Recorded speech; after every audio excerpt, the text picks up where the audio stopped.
Elle m'a dit, écoutez l'enceinte.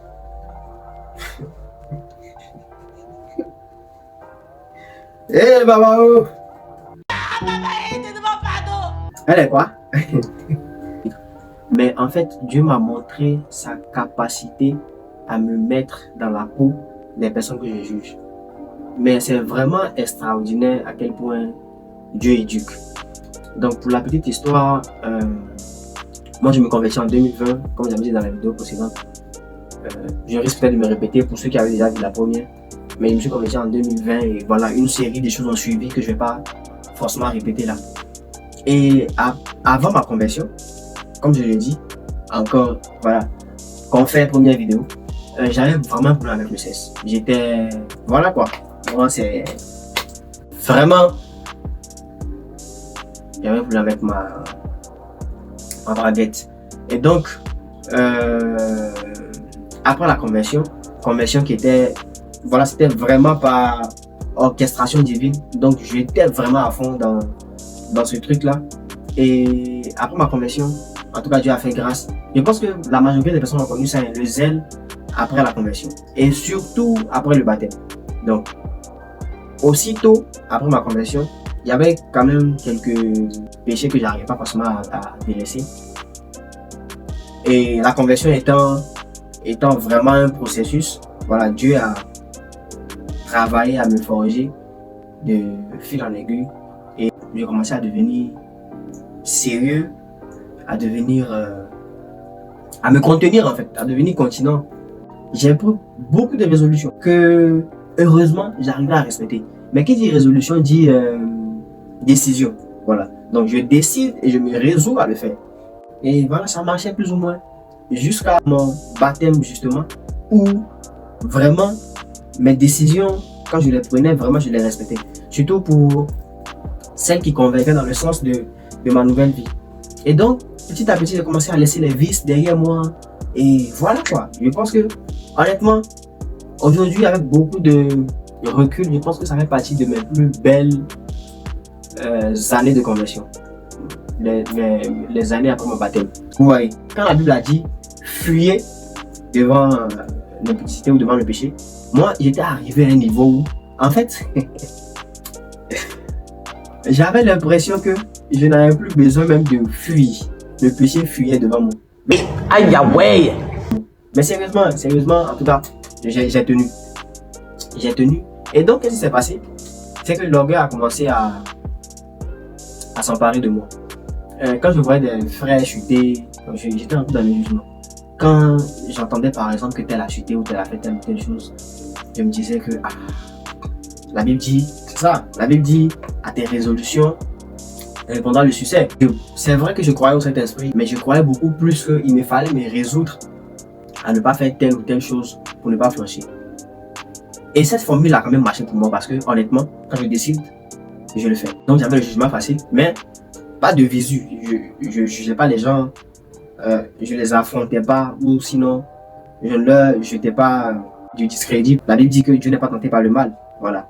Mais je pense que, et je crois que Dieu a voulu me mettre à la place des gens pour que je finisse par comprendre que finalement, tout est grâce. Même ne pas pécher est une grâce. Attention, on ne va pas tout laisser sur le compte de la grâce pour dire que ok, finalement si je pêche, c'est parce que je n'ai pas la grâce de me contenir ou telle chose. Mais en fait, pouvoir même résister au péché est une grâce. Voilà. Et donc, je finis par faire la rencontre d'une soeur. Ce qui ne devait pas arriver arriva. Voilà.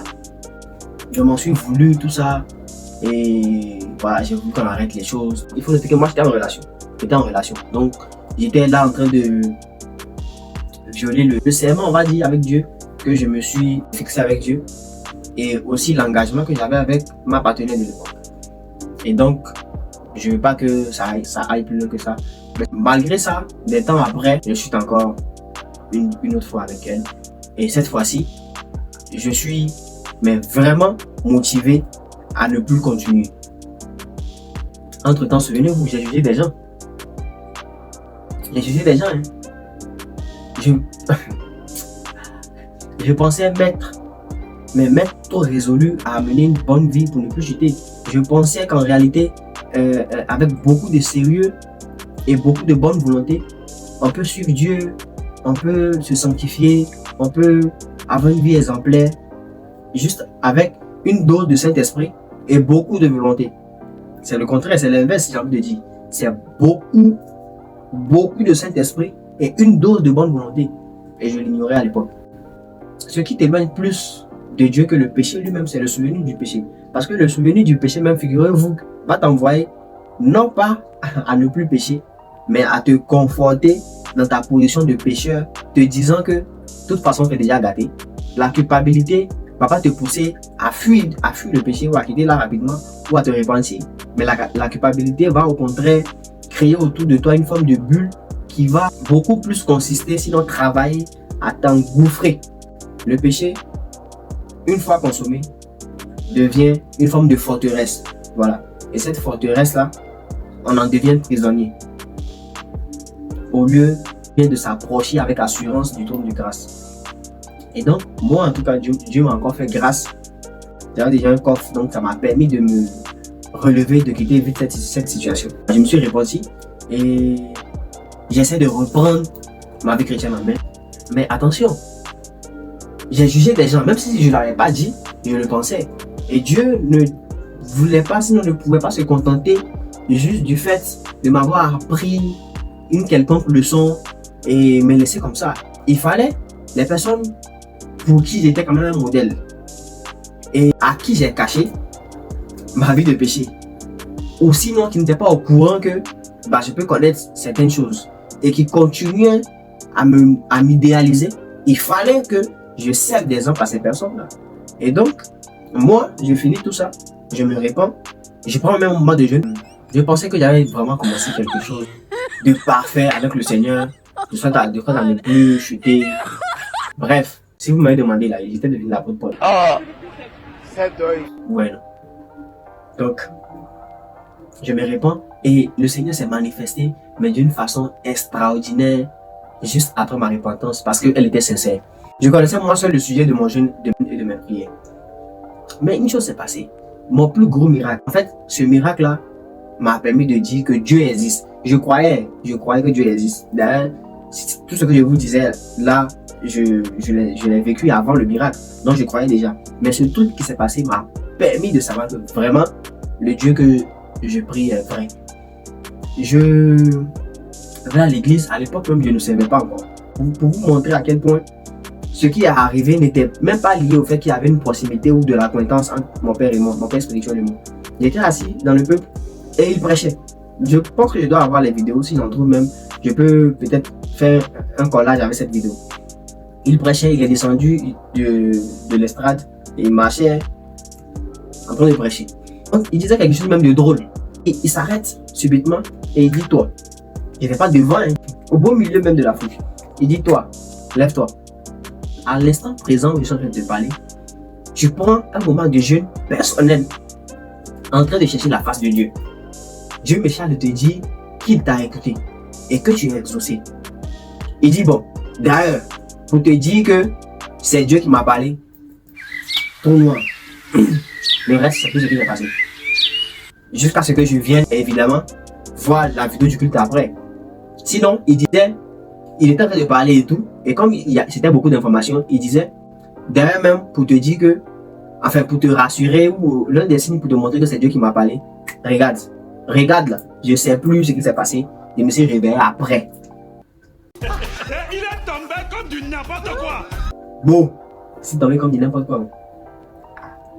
Les choucous. Je croyais en la grâce, mais je fonctionnais beaucoup à la méritocratie. Je fonctionnais beaucoup avec mes efforts, avec mes œuvres. Mes œuvres comptaient beaucoup pour moi.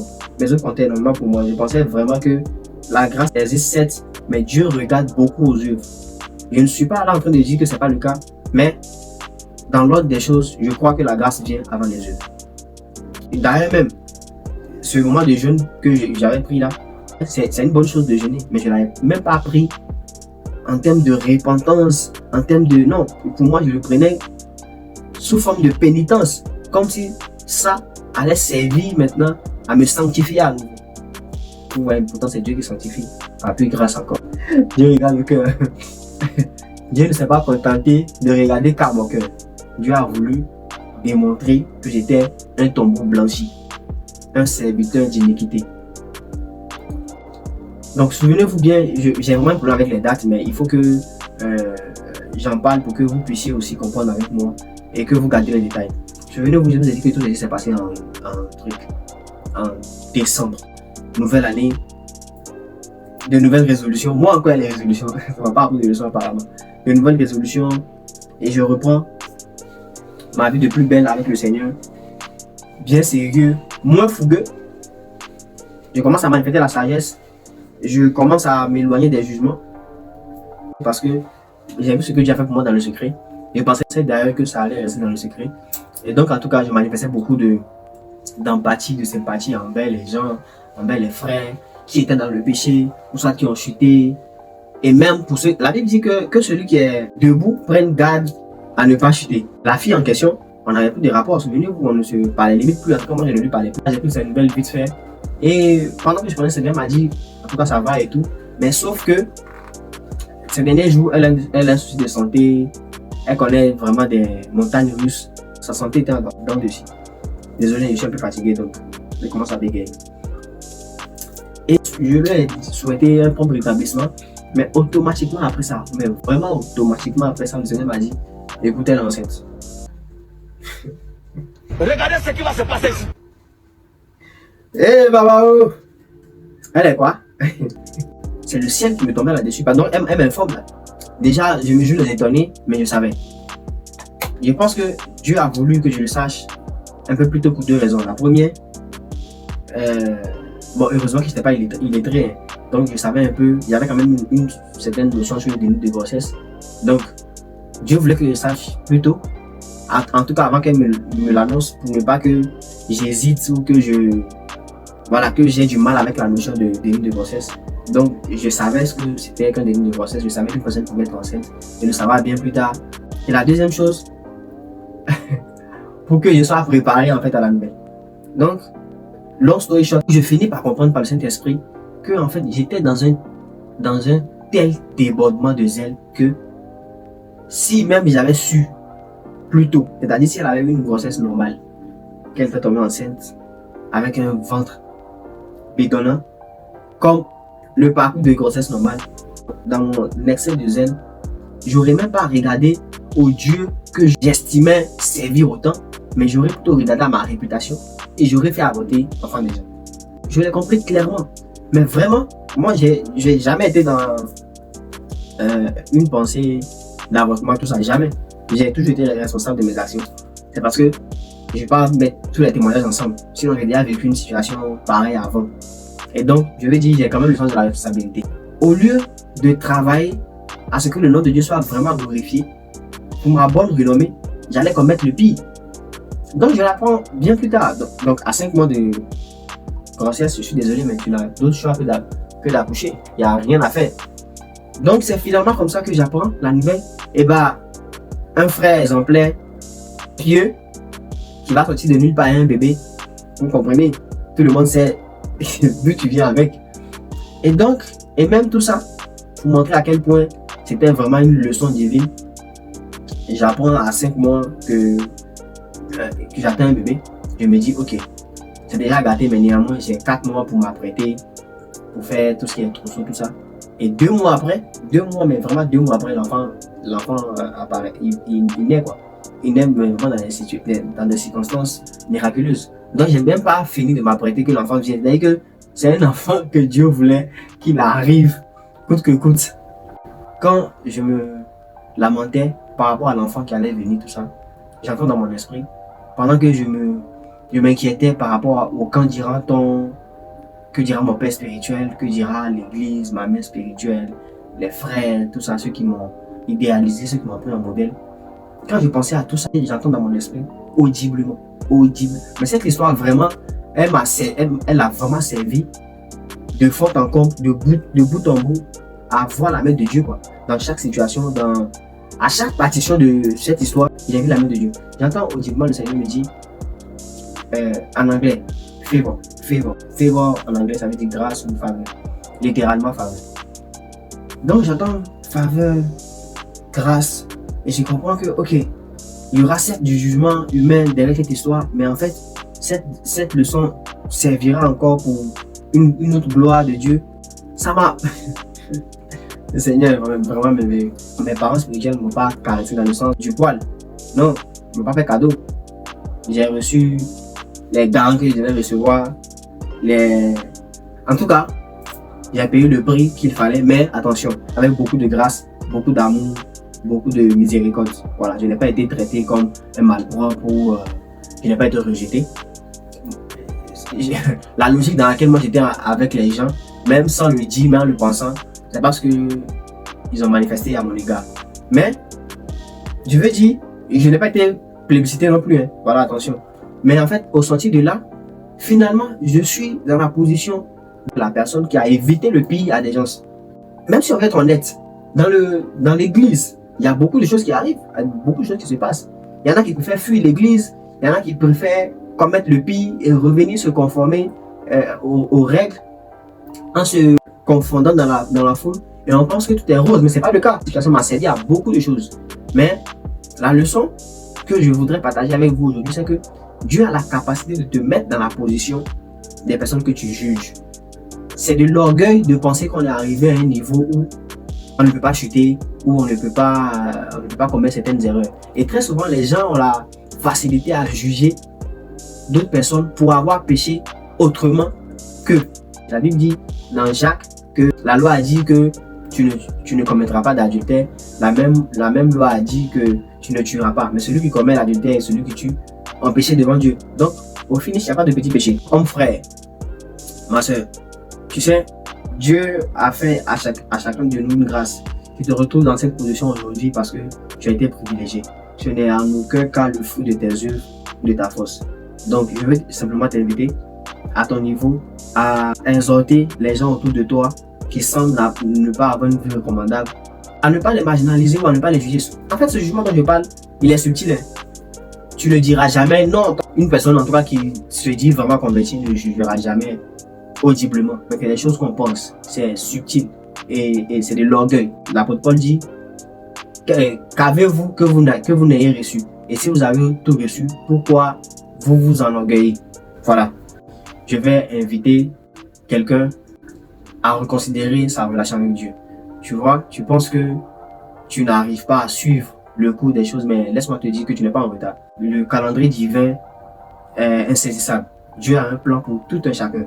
Tu vois, les gens peut-être qui ont l'air d'aller plus vite que toi n'envient personne. Dieu est un Dieu de parcours. Avec Dieu, on ne brûle pas les étapes. Je connais beaucoup trop d'exemples que je ne vais pas citer ici, de personnes qui ont brûlé les étapes ou qui ont pris des raccourcis que Dieu a ramenés dans le passé. La Bible dit, marchez par l'esprit et vous n'accomplirez pas les désirs de la chair.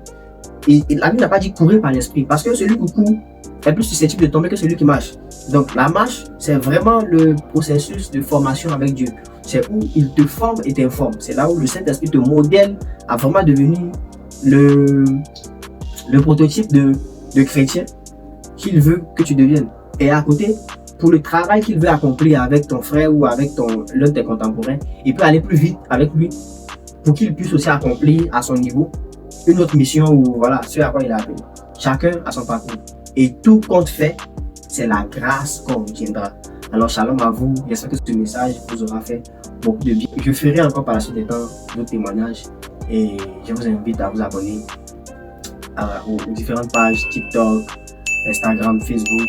Et si en même temps aussi, il y a des personnes qui ont des témoignages à rendre, que vous vous sentez à l'aise avec les caméras ou que vous pensez que le témoignage édifiera les gens, même si vous avez du mal avec les caméras, on va s'organiser, on va s'arranger, de sorte à ce que ça serve aussi aux autres. Parce que la Bible dit que nous avons vaincu le diable par le sang de l'agneau et par le témoignage.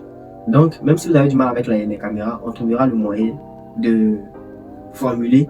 En tout cas, on va s'aider à rendre témoignage là, ce que tu as vécu avec le Saint-Esprit là. On va sortir ça de ton corps pour déposer les routes de nos corps, voir et ça va agir dans notre vie. Allez. On va mettre la main sur lui. Allez, ciao, bless.